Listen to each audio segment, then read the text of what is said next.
Hintayin natin yung hello, good morning sa lahat ng mga dito sa OFW group. Hintayin natin yung ibang ayan. Okay? Okay. Habang naghihintay, so dito. Facebook muna sa kabila.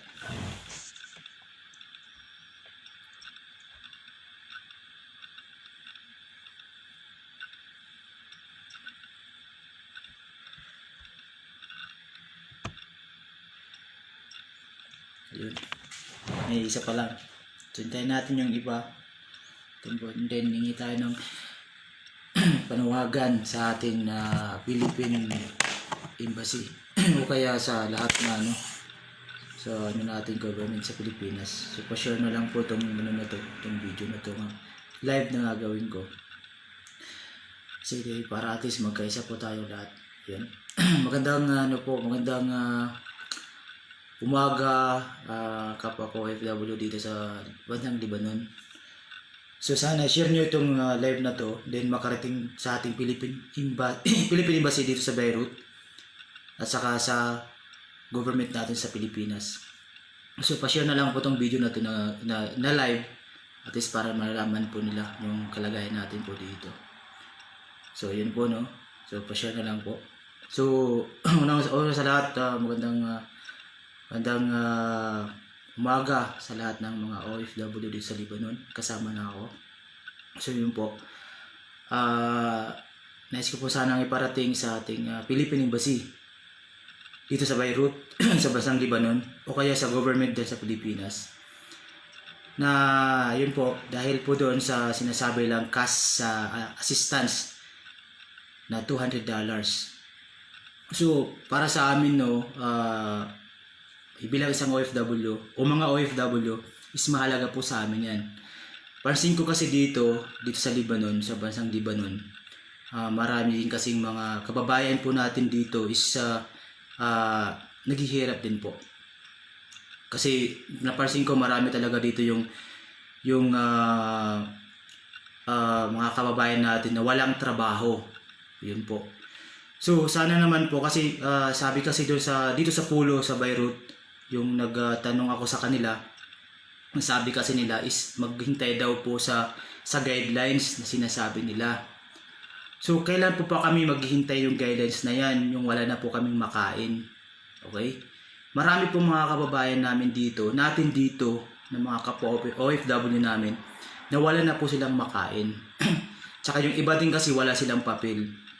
Sana naman po yung guidelines na gagawin nyo ay makasama po yung ibang mga kapwa naming OFW dito na wala po silang trabaho. So yun po yung hinihiling ko po sa Philippine Embassy dito sa Beirut, na yung guidelines na gagawin nyo po ay isama nyo po yung walang mga trabaho dito, especially po sa walang mga trabaho dito ngayon. Mahirap po, lahat po tayo sa apektado po sa crisis na po to. Hindi lang po porkit sinabi natin na OFW po kami is mapira na po kami, hindi po. So hinihingi ko po sana, o nananawagan ako sa Philippine Embassy dito sa Beirut, na sana tawag doon yung guidelines na sinasabi nyo, hinihintay po namin yan. Hindi po ako umiiyak. Hinihintay po namin yan. At saka sana po isalin nyo po yung walang mga trabaho dito. Marami po ang mga walang trabaho dito. So hinihingi ko po sa inyo diyan sa Pilipinas, sa OWA natin sa Pilipinas, saka dito sa Philippine Embassy sa Beirut, na sana po ay matulungan nyo po kami. Lahat po dito ay wala pong mga trabaho yung iba.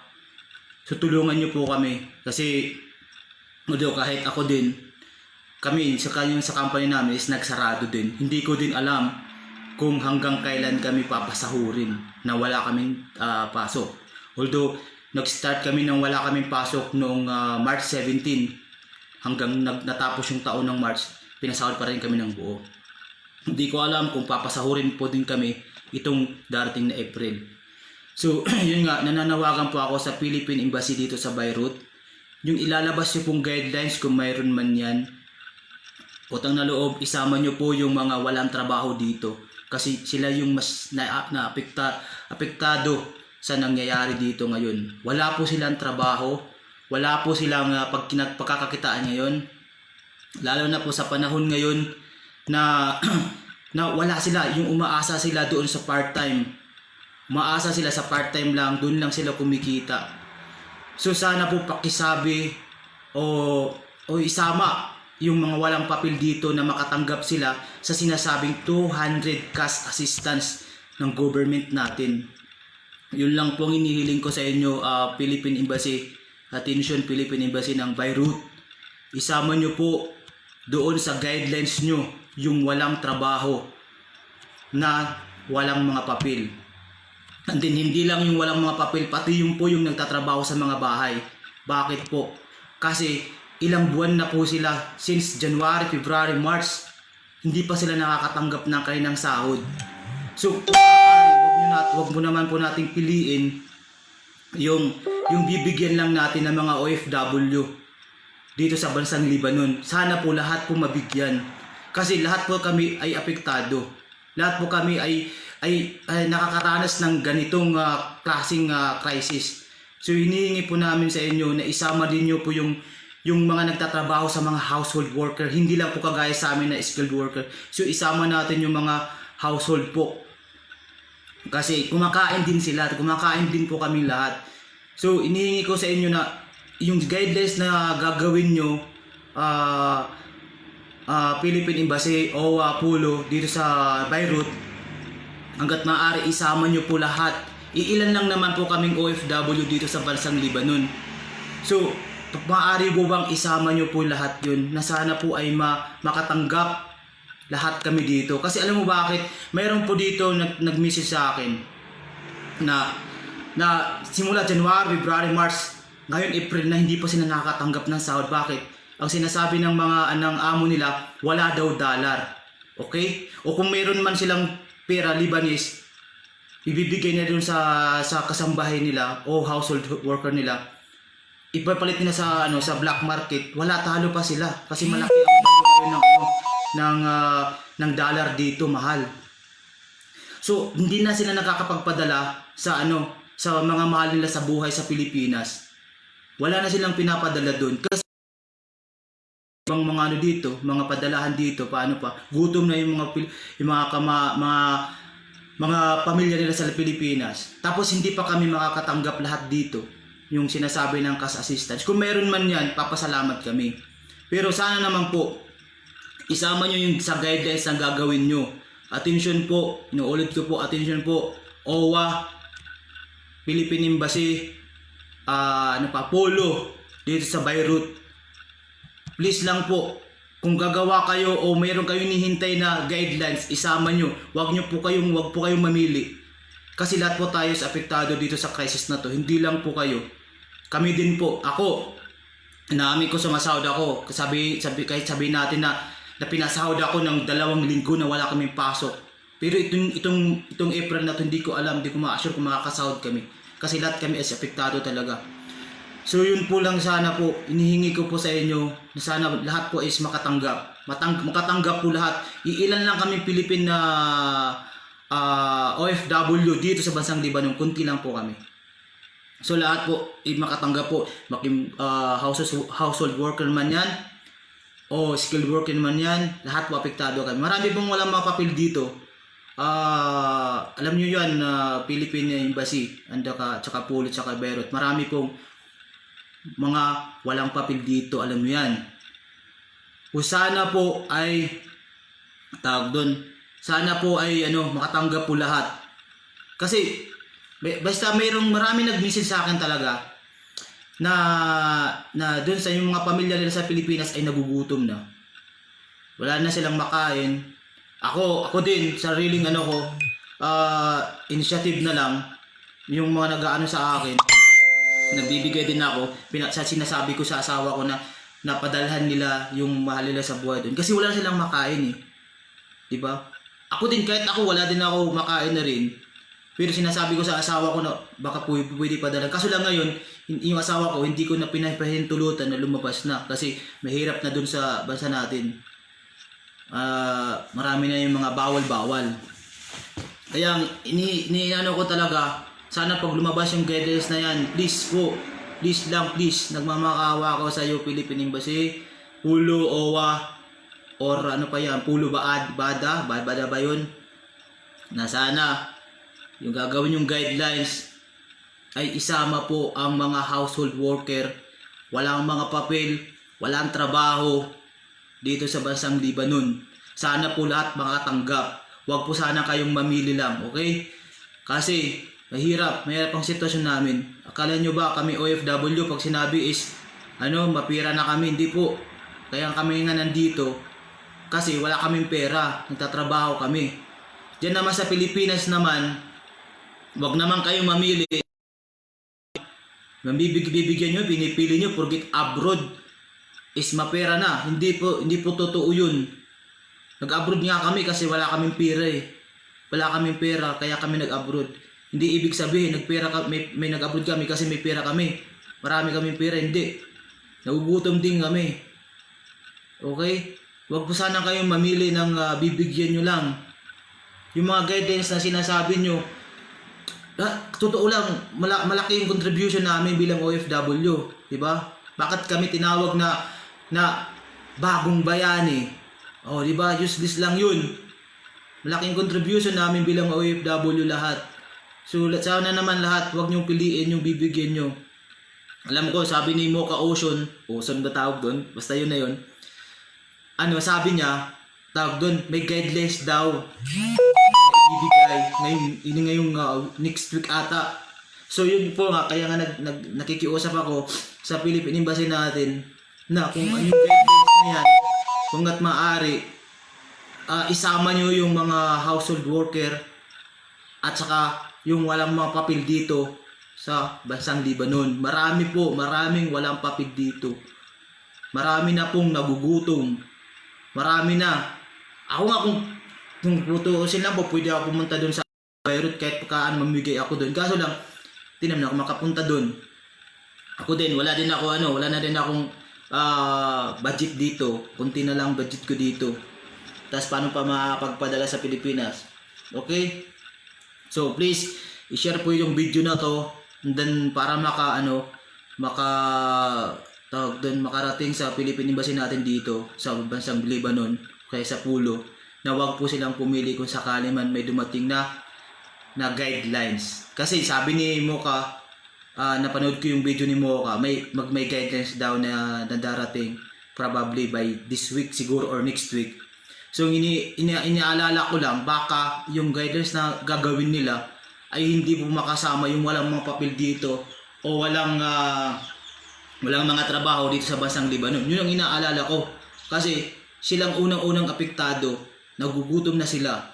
Yung mga nagtatrabaho sa mga restaurants dito, alam ko marami sila kanilang walang mga papel. Yung mga nagtatrabaho mga cleaners dyan, alam ko walang mga papel dyan. Yung nagtatrabaho mga part-timers dyan, wala silang mga papel.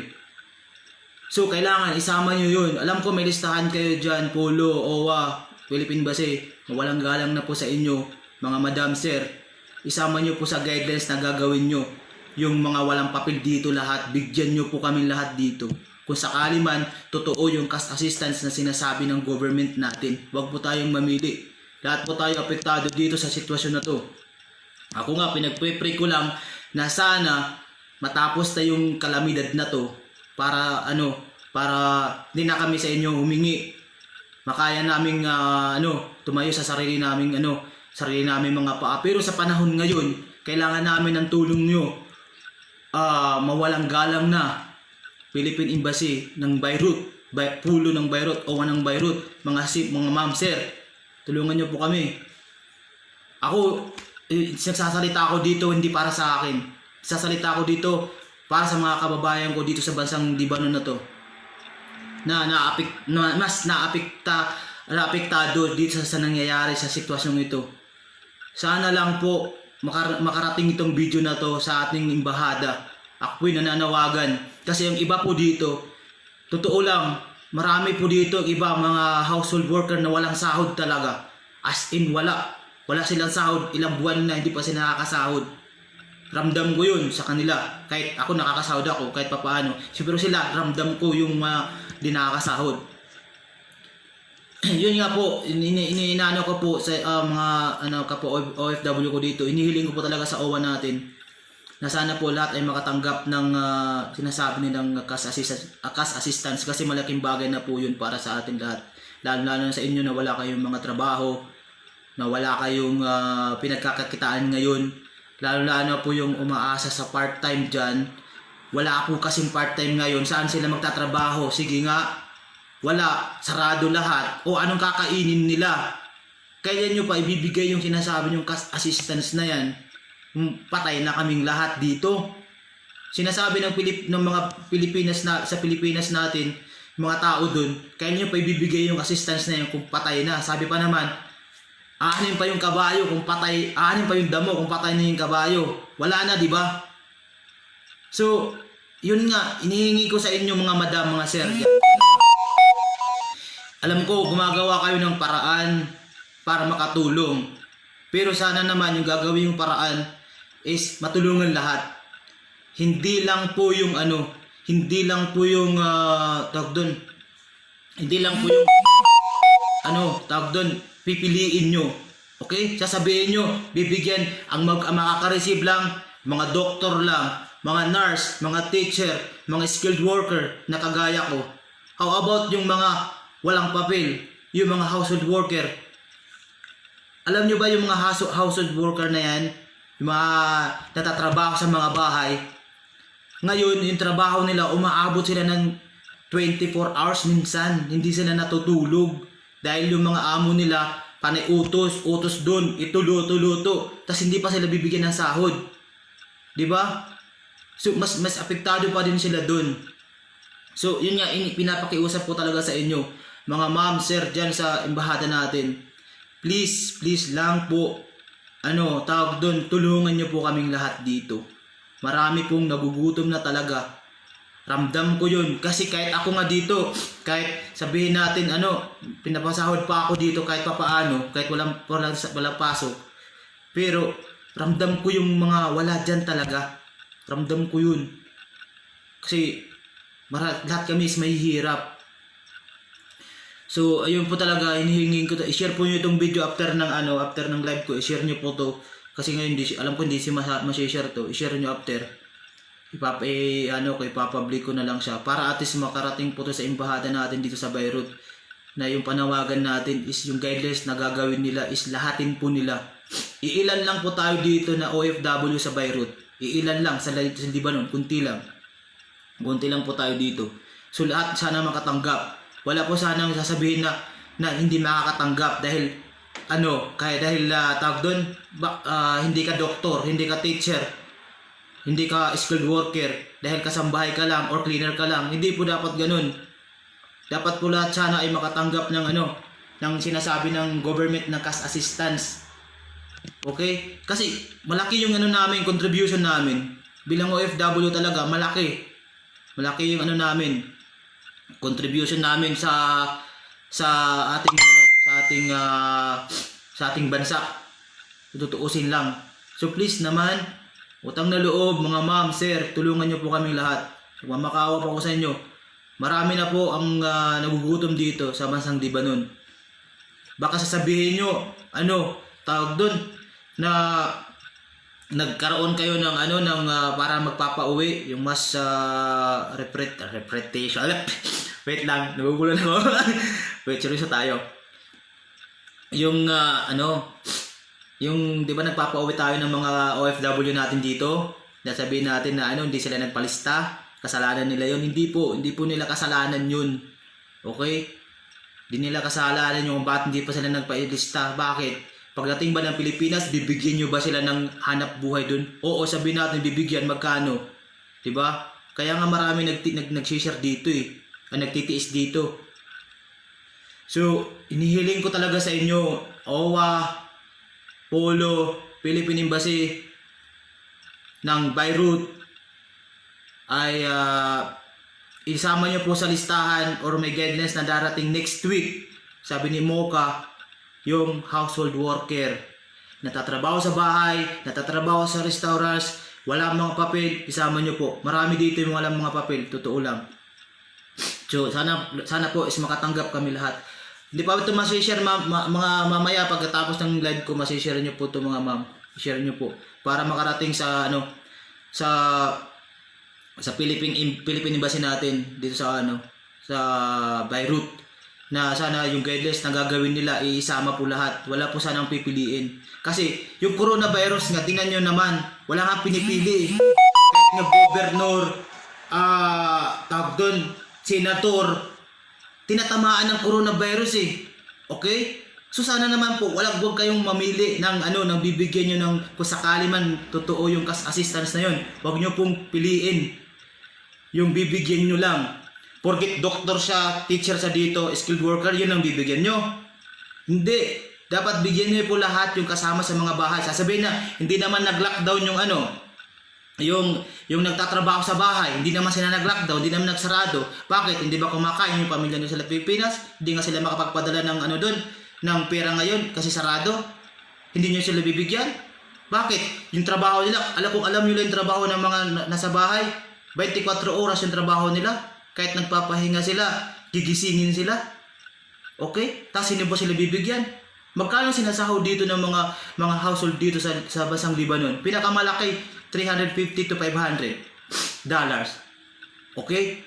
Tapos yung doctor, teacher dito, or mga skilled worker, mas malaki pa. Sila pa tuloy yung bibigyan ng priority. No, mali yun.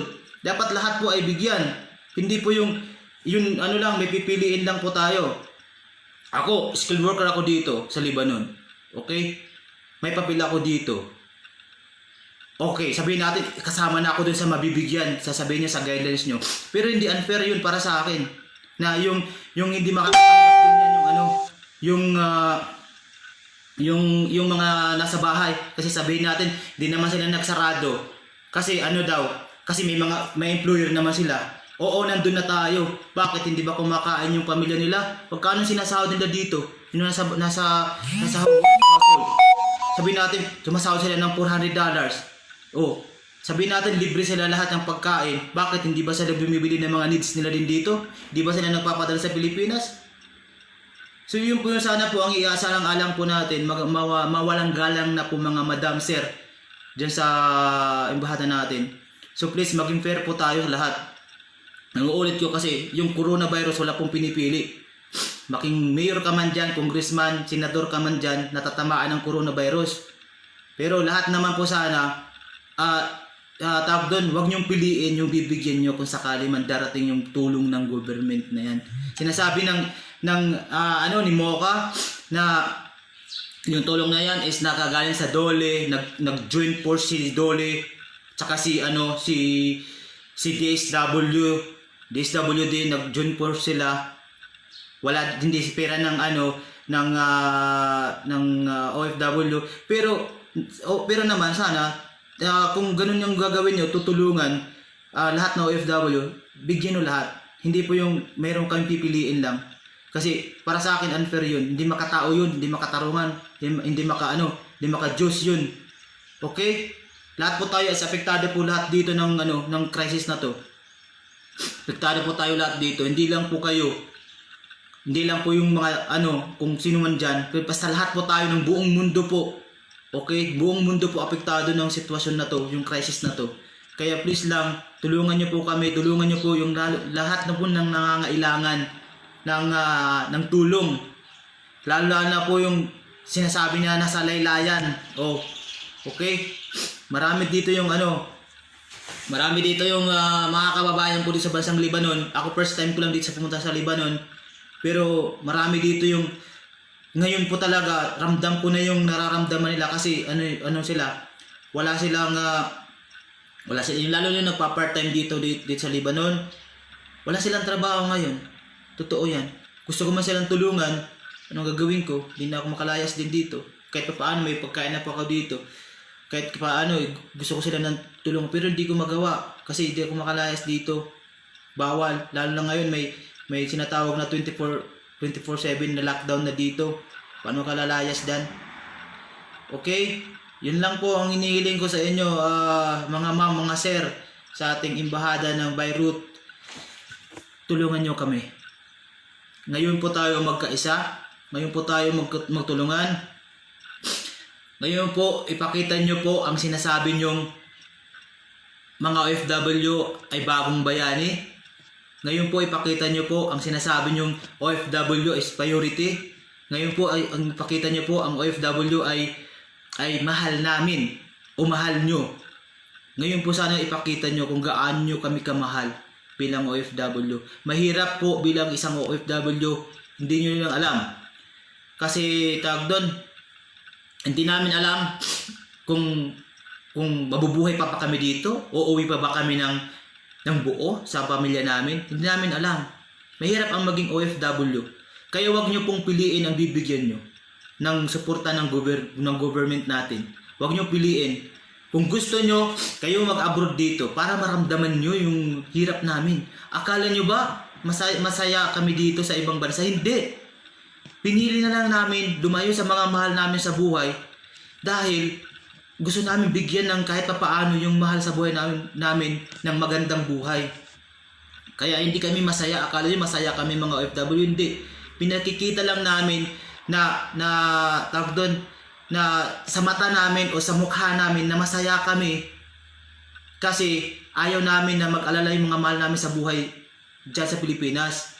Pero di nyo alam na deep inside na tawag doon, malungkot kami. Ang OFW kasi nasa labas yan, pinakikita masaya. Pero in deep inside talaga malungkot kami mga OFW, hindi nyo lang alam. Kaya please sana, kung may support naman yung galing sa government natin, ay wag kayong mamili. Lahatin nyo po. Inuulit ko po, lahatin nyo pong bigyan. Lahat dito na OFW, hindi lang dito sa bansang Lebanon, kundi sa buong bansa kung saan man may mga OFW. Yun po ang i-priority nyo po. Akala ko ba priority nyo kami? Priority nyo ang OFW. So ipakita nyo po kung talagang priority nyo kami bibigyan. Kasi tawag doon, mahirap talaga. Sana tulungan nyo po kami, lalo na po yung mga nangangailangan ng tulong ng government ngayon.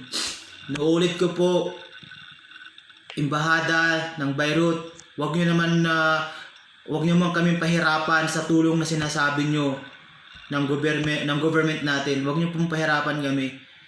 Kasi mahirap sasabihin na na hindi kami kasali, yung mga diyan, yung mga household worker diyan, yung mga part-timer diyan, yung walang papel. Sasabihin niyo hindi kasali. No, wag naman po sana ganun. Kasi lahat po tayo kumakain, lahat po tayo nagugutom, lahat po tayo nakakaramdam ng gutom. So, yun ha. Guys, pag-share na lang video na to sa pagkatapos nito, i-share nyo na lang para makarating sa Philippine Embassy natin dito sa Beirut, na sana yung guidelines na gagawin nila is lahatin nila. Wag yung si doktor lang bibigyan, si skilled worker lang bibigyan, kagaya ko. Si lang bibigyan, sino pa? Si teacher lang. No. Malaki pa nga mga asawa. Hindi ko sinasabi na wag silang bigyan, pero mas malaki ang sahod nila kaysa sa mga natatrabaho sa bahay. So yun po. So sana, hindi ko sinasabi na wag silang bigyan ha. Ang ko lang, nire-request ko lang is bigyan lahat. Kami mga OFW. Iilan lang ang OFW dito sa Lebanon. Okay? O ilan lang. Embahada. Alam nyo, may listahan kayo dyan. Kung lahat ng mga pumapasok dito, may listahan kayo dyan. Alam ko yan. Kung wala kayong listahan, ay hindi ko na problema yan. Tingnan nyo dun tingnan nyo dun sa entry ng Ministry of dito sa Lebanon. Di ba? Alam nyo yun eh. Basta sana po makarating po sa lahat. Hinihingi ko lang po, magkaisa po tayo mga OFW, kapwa ko OFW dito sa Lebanon, na magkaisa po tayong lahat. Paki-share na po yung video na to pagkatapos ng live ko. Share nyo po na makaabot sa embahada natin yung panawagan ko. na sana po wag piliin yung bibigyan nyo. Wag na wag nyong pipiliin. Please po, wag nyong pipiliin. Utang na loob. Nakikiusap ako sa inyo. Marami pong nagugutom ngayon dito sa Lebanon. Marami. Ako nga, kahit sinusuportan pa ako ng company ko, nagugutom pa rin ako eh. Okay? So yun po yung inaano ko sa inyo. Please lang, humingi ako sa inyo ng tulong. I-share nyo yung video na to nang makarating sa embahada.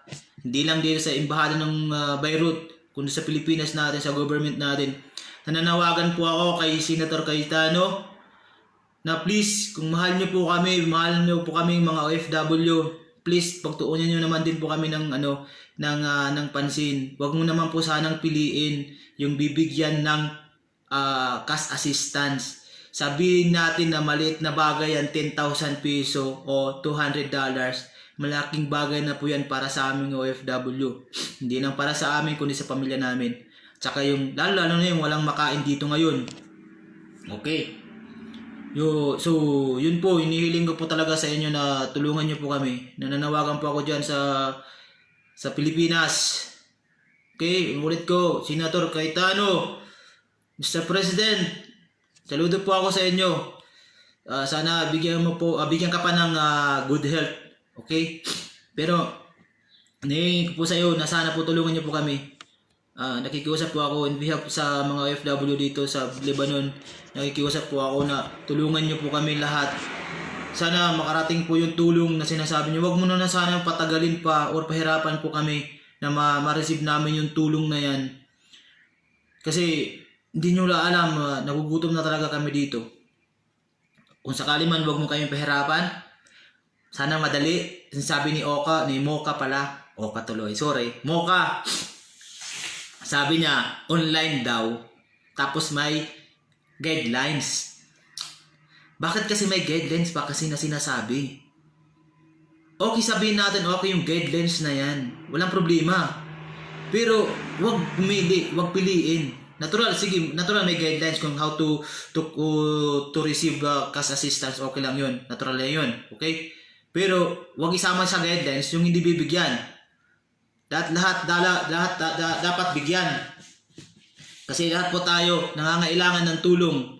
Lahat po tayo ay apektado sa corona. Sinasabi ko na yung corona walang pinipili yan. Okay? So sana wag kayong mamili ng bibigyan nyo. Yun ang inaano ko lang. Ako, nag-a-advance lang ako magsabi ngayon kasi ayaw ko naman bandang huli na yung mga kapwa ko OFW dito sa Lebanon ay madidisappoint lang sila kasi hindi sila nabigyan, kasi hindi sila qualified. Bakit may mga qualified pa yan? Hindi ang tanong ko, bakit kailangan pa ng qualification yan? Unang-una, OFW po kami lahat.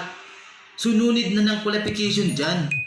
Kung magbibigay kayo, magbigay kayo. Isa na, kung mayroon pa kayong sinatawag na qualification, sana, hindi na kayo nagsabi na, na tawag doon, magbibigay kayo. Diba? It's unfair sa lahat, kung ganun man. Pilipino tayo. Kailangan nating magtulungan. Okay? Aanin pa yung damo kung patay na yung kabayo. No. Unfair yan kung dapat wala ng guidelines na tinatawag. Para sa akin wala ng guidelines dapat. Lahat sana makaka-receive. Ano pang silbing guidelines na yan? Diba? Lahat naman is OFW. Bakit sasabihin nyo may guidelines pa na hinihintay? Mali yun. Tapos sasabihin pa, yung pera niyan hindi galing sa hindi galing sa embahada natin, galing sa DOLE at saka galing sa DSWD. Kahit na. So, dapat ay mamaya masishare nyo itong mga ma'am dyan sa dito sa group natin, i-copy, i-share nyo. Mali yung ginagawa natin. Mga madam dyan, remember, Senator Cayetano, sinabi mo, lahat ay makaka-receive. Okay? Lahat ay makaka-receive ng tulong galing sa government o sa gobyerno ng Pilipinas. Lahat. So bakit kailangan pa ng guidelines? Okay, sige, yung guidelines na yan, yung guidelines na yan is given yun. Kasi kung paano makukuha yung cash assistance na yan. Pero sana, yung guidance na gagawin nyo, wag nang sinasabi na may ano pa, may priority or may qualifications pa. Wag na yung mga qualification na yan. Okay, wag na. Lahat kami OFW, lahat kami nagugutom, lahat kami kailangan ng tulong nyo. Okay? Ngayon po, ipakita nyo po na mahal nyo talaga kami bilang OFW. Sabi nyo, mga mahal naming OFW, Mocha Ozone, Miss Mocha Ozone. Sabi mo, mahal mo kaming OFW, Senator Cayetano. Sabi nyo, mahal nyo kaming OFW. So ngayon po, ipakita nyo sa amin kung gaano nyo kami kamahal bilang OFW. Mahirap ang dinagdadaanan namin, di nyo lang alam. Physically, mentally, emotionally. Yun ang pinagdadaanan namin dito. Mahirap. Pilit namin dinalabanan yung lungkot para sa pamilya namin, mahal sa buhay. Lalo na ngayon, sa panahon ngayon, na hindi namin alam kung uuwi pa ba kaming buo, mamaya abo na kaming umuwi.